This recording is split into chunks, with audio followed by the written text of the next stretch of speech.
We really have a treat ahead of us today.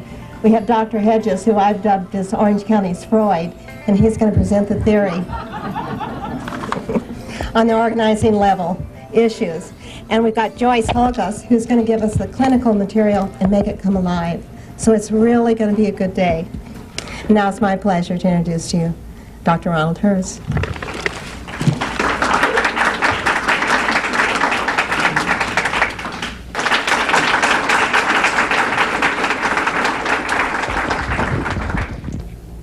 Darrell began relating to his therapist, Susan, in a very unusual way. He had no words to express any of his feelings.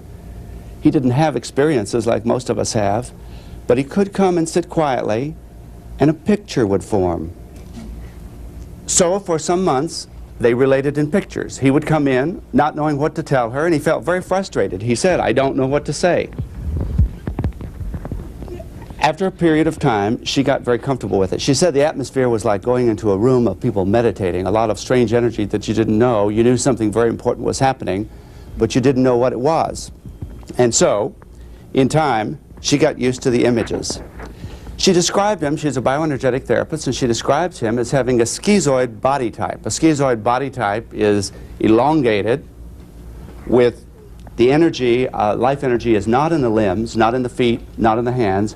The energy remains more or less in the center of the body, moving towards the head, so that the head is almost isolated from the body. She, being a bioenergetic therapist, wanted to begin making contact with him, but knew that it would be a cautious thing that she must do. So with his permission, she gradually began to touch his forehead ever so lightly and ask him to report his experience. Two things. A part of me, he says, feels good, and I want to stay here forever.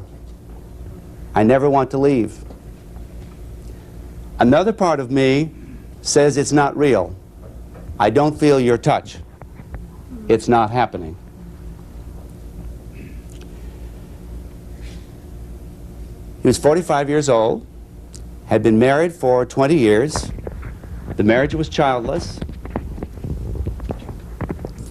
The major complaint that he had was that he found himself attracted to a woman where he worked, a woman in his office. This attraction was an interesting thing because he was a rather shy man. The attraction started with them talking and sharing books. They would pass books back and forth and begin to talk. He reported, "This is the first time I've ever felt understood in my life." He felt attracted to the woman. He felt excited. He looked forward to seeing her. He felt understood. And then the horrible anxiety began. He became terrified. And then he found himself doing everything that he could to avoid her. He reported to therapy, asking the therapist to exorcise the attraction. He did not want to be attracted to this woman. In his marriage of 20 years, he had managed to stabilize the contact problem. That is, he and his wife very early on made very little contact. They interacted very little. There was no sexual relationship at all. And he maintained that he stayed out of duty. The first image that he produced that was very interesting and impelling, he said, "It's like a memory, but it's not a memory. It's like me, but it's not me. There's a little boy in a backyard, and he's working very hard with clay, dirt, clay that he's taken out, and he's molding something, he's sculpting something, and he's working very intense, and he's getting more and more excited until it's perfect. It's a knight. He's made a knight. And he takes it in his hands, starting in the house, to take it to his mother. And he falls, and it shatters into 1,000 pieces. And at that point in the session, the man breaks into sobs. He said, "I could never take anything to her. She was not available. She was never there for me." The next image was he was camping, and he went for an evening walk in the desert. The sky was sepia red, blood red. The horizon was long, and he comes upon some bones, animal bones, in the desert.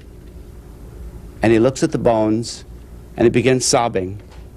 And in the session he sobs. He says, "I cry for all of the creatures that have crawled the earth, that no one has ever known about, that no one has ever loved.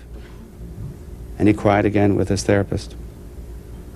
Once he pictured himself as an infant, a young infant, a baby, and as he began to see himself as a baby, the head began to expand like a balloon, and it got bigger and bigger and bigger, and finally detached itself from the head, from the body, and went off into the sky.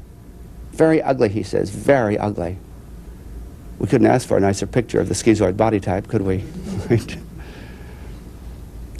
He says, I see myself a car beside a freeway.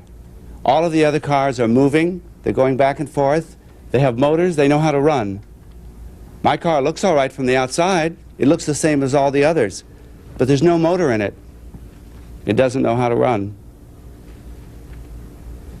So then the exchanges began. As you might expect, since this was the referring complaint, he began to have exchanges with his girlfriend. So he and the therapist began exchanging little things. First, he brought tortilla flats. He said, he wanted her to read it, I love this place. I want to live here forever. In return, she brought Kafka's Metamorphosis. This is where you really live.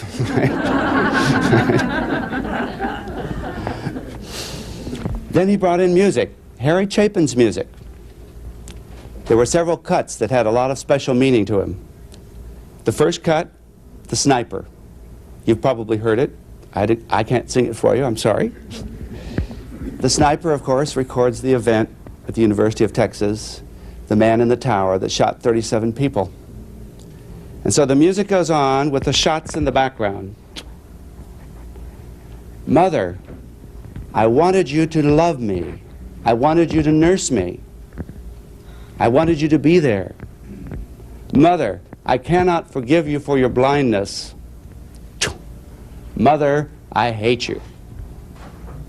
Until the shots subside with all the deaths. He says it's about being alive.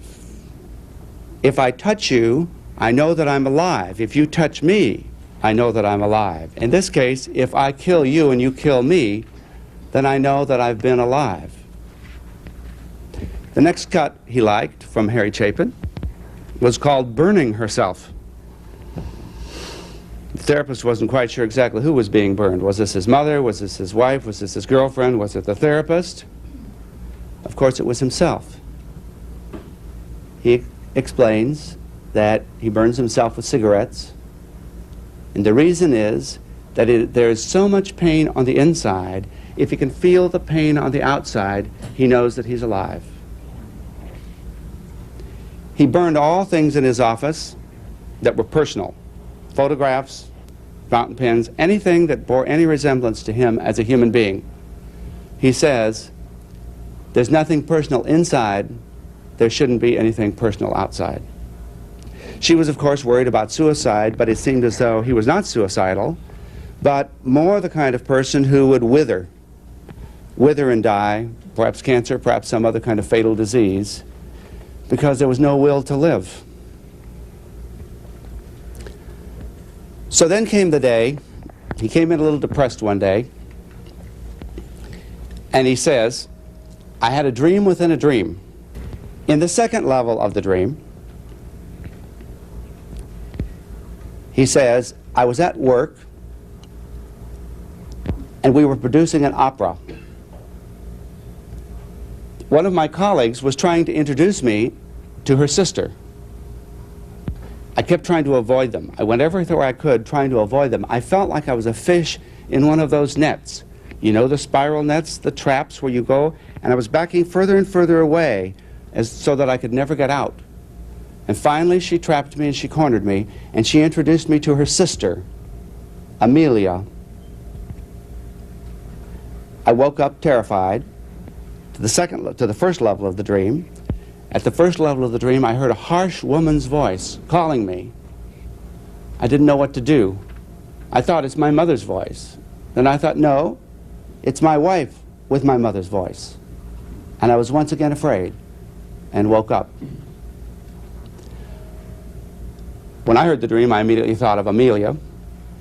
He's made contact with a human being, who I'm a sister, And when we take apart the word Amelia, we think of the Latin prefix a, meaning without. When he meets her, he's without a me. When the contact is there, there's no me.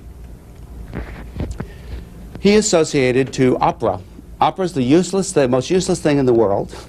And if all he had to do when he went to work was to produce an opera, life would indeed be meaningless.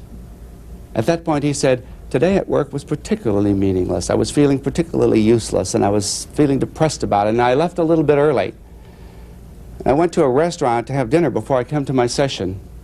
And on the curb, there's a homeless person sitting on his bedroll, asking for change.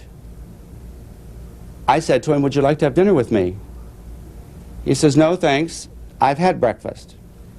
I ask again, would you like to have dinner with me? No, thanks. I've had breakfast. At this point, he begins to cry. Perhaps he knew something. Perhaps he knows the meaning of life. I'm sorry he didn't eat with me. I could have learned something from him. And he's sobbing deep sobs with his therapist. At that point in the session, the therapist reports the session becomes confused and choppy. He can't focus. He's worried that he doesn't have enough to give her. He doesn't know how to use his time. He begins to become tense. His body becomes tense all over, and he doesn't know what to say. All attempts on her part to soothe him fail. Suddenly the therapist pictures an infant, a very tense baby, that everybody's doing whatever they can to try to soothe the baby, and nothing works. She tells them about her image, that it's as though that was what she was thinking. It's as though he's an infant that's tense and nobody can do anything to make him feel better. She says, he's not looking at my eyes. I tell him I would enjoy having contact with you, with our eyes. I feel like I'm trying to entice you to look at me. He knows that she wants contact. He knows that she's a human being asking for human contact from him. He says he's very afraid. He would rather think of her as a robot, as an automaton. I know you have people coming to your consulting rooms every day. When you come here to this hospital and other hospitals, you have people as well that are not unlike Daryl. And you can identify with the helplessness that Susan had to feel in this particular situation.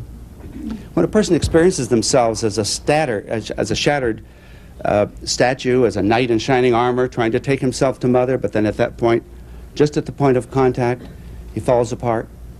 Just at the point when he's ready to meet a woman, he falls apart. When he experiences himself as cartoon characters, as a head like a balloon floating away, as a motor car beside a freeway, all of these non-human images, how can human touch reach someone who doesn't at all feel human? And I think that's the question we're going to try to deal with today. The people that we're talking about, they present a great number of different kinds of so-called symptoms, all the way from frank schizophrenia and the manic depressive disorders, schizoid states, autistic states, multiple personalities. Sometimes when we have people that are otherwise better developed, but they fall into states, it could be the eating disorders, the addictions, the character disorders, and then we have to think about ourselves. We all once had a mother that didn't meet us in certain ways. And so the organizing experience is an experience that we all know about. Madness is something that's been known throughout all times and all cultures, but we thought about madness in very different ways. So today we're going to try to think of yet a different way. As you know, in the old days, mad people were burned at the stake, called witches, banished, or allowed to live quietly in some back corner of the barn or the farm. In the 19th century, a more humanistic movement started asylums, started mental hospitals, mental illness. Within our lifetime, the phenothiazines, hospitals. And yet, as we find this movement going closer and closer to seeing these strange people that have been labeled mad, more like ourselves, we become more puzzled. And so today we're going to talk about how madness is universal, how we get in contact with the madness in ourselves, and how we can begin to imagine ways of reaching out and providing human contact to people who otherwise have not been able to utilize it.